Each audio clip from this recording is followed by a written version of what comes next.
It's quite encouraging, and sorry to interject you in your thought process, but you also say something that I think is very germane and very important, that personal um, liberation precedes political change. And I think that is Yes, key in trying to address this. When you refer to history, you talk about Dedan Kimathi and the other people who led liberations or, an uprising against the system at the time. But I would like you to really contextualize before I allow Eli to ask you questions as well. I'd like you to contextualize how important it is that to be personally liberated before you can even think of political change, and what impact that has on you yes, and the general public when it comes to that. yes. That personal liberation is key, and that's why I included that in the book. I even have a little story in there where I talked about how I used to be afraid of lizards. And as a little girl growing up, fear was just, I mean, so much part of my life. I was afraid of everything. I was, as a child, grew up in an abusive setting. And so you were afraid of everything. If somebody raised a voice at you, you might just cry. And I carried that into adulthood. I was so afraid that I wouldn't even speak up in class. Even at university, I wouldn't even want to ask a question. I was just afraid to speak in front of people, I thought and actually that was just a story. So it's an actual truth that you never used to even speak in class. You're considered dumb. That's yes, what you said from what I saw. yes, it's true. It's true, and that's why I included in the book personal liberation, because I was bound up by fear. I wouldn't even if I used to I would go to church as a child, and even as a teenager. Even when I was in my 20s and they asked me to pray, I was so scared to even open my mouth. And all of that occurred from childhood. Scars from childhood. You are told, you're not encouraged to express yourself, etc. But as I grew older, I started to open up a bit. I remember even when I moved to Barbados and I saw how oppressive the Motley government was and how scared the people were.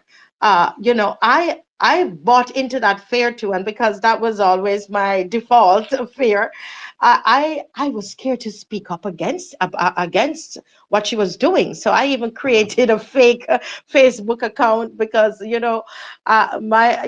said, Motley, don't let, if she knows you're speaking against her, you could end up losing your job, you could be marginalized, and you could not get grants. And I run an art school here in Barbados, and so you depend on government for grants and opportunities. So once you speak up, all those things are taken from you. That is just what happens in this country. So I was so scared that I even created a fake, well, I call it a fake, but not a Facebook page, not with my name, because I didn't want the posts to come back to me, to be traced back to me.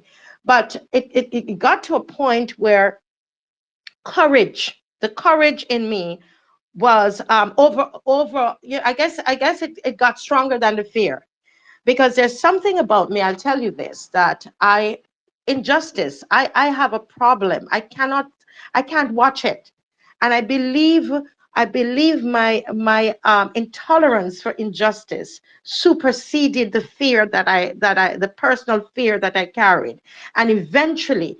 I actually led a one woman march, a one woman protest, I would say, in Bridgetown, in the square, with a huge 6 foot placard by myself, because I just could not take it anymore.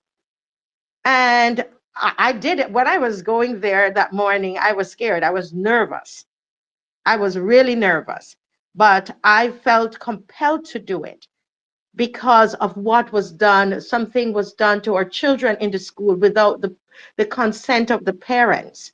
And I thought it was abuse of power and abuse of our children, and a disregard for our parents, and that just drove me on the streets. And after that, people start to ask, can we come with you another time? If you're going on the streets, can we come? Can we protest with you? And that's how we ended up with that many protests. But from just me overcoming my fears, my fear to speak truth to power, my fear to speak up, my just speaking up to anybody at all, my fear of lizards, you know. But it's being able to allow that fire inside of me, or that drive, the passion, the passion to be stronger than the fear that I was experiencing. And even though I was trembling doing some of the things, that passion was stronger than the fear that I experienced. So personal fear, overcoming personal fear, is very important.